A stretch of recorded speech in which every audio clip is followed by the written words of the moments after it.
After that introduction about civil services examination. అసలు civil services examination అంటే ఏంటి, ఈ ఎగ్జామ్ ఎవరు కండక్ట్ చేస్తారు, ఈ ఎగ్జామ్ ద్వారా ఎటువంటి సర్వీసెస్లోనికి మనం వెళ్ళొచ్చు అని డౌట్ అయితే మనకు ఉంటుంది. So friends, civil services examination అనేది యూపీఎస్సీ కండక్ట్ చేస్తుంది మన కంట్రీలో, union public service commission. So ఈ union public service commission every year civil services examination అనేది కండక్ట్ చేస్తుంది. UPSC not only civil services examination, ఇంకా చాలా రకాల ఎగ్జామినేషన్స్ కూడా యూపీఎస్సీ కండక్ట్ చేస్తుంది.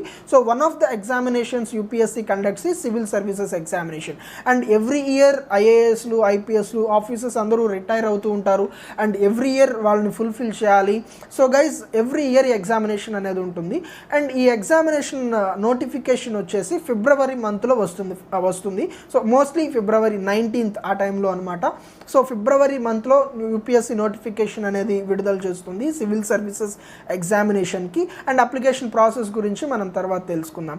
అండ్ ఈ సివిల్ సర్వీసెస్ ఎగ్జామినేషన్ ద్వారా 24 సర్వీసెస్లోనికి మనం ఎంటర్ అవ్వచ్చు ఫ్రెండ్స్. 24 సర్వీసెస్లోనికి మనం ఎంటర్ అవ్వచ్చు, and you can see the list of services on the screen మీద మీరు చూడొచ్చు.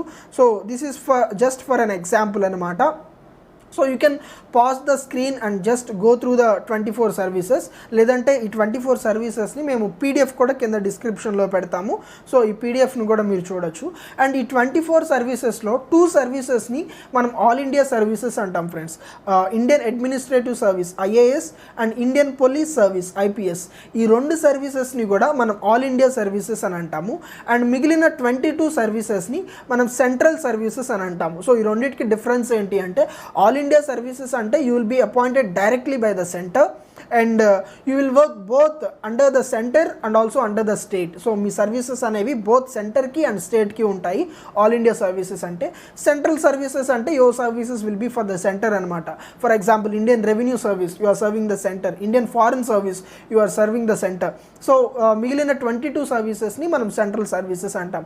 యాక్చువల్లీ ఆల్ ఇండియా సర్వీసెస్ అనేవి 3 ఉంటాయి ఫ్రెండ్స్. ఒకటి IAS Indian administrative service, IPS Indian police service, and IFS లేదా IFOS Indian forest service.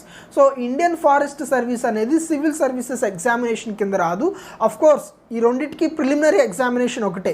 Civil services ఎగ్జామినేషన్లో preliminary examination marks ద్వారానే మనకి IFOS మెయిన్స్ ఎగ్జామ్కి క్వాలిఫై అవుతాము. అఫ్ కోర్స్ ఆ మెయిన్స్ ఎగ్జామ్ అండ్ మిగతా పార్ట్ అంతా IFOS ఇండియన్ ఫారెస్ట్ సర్వీస్కి వేరుగా ఉంటుంది.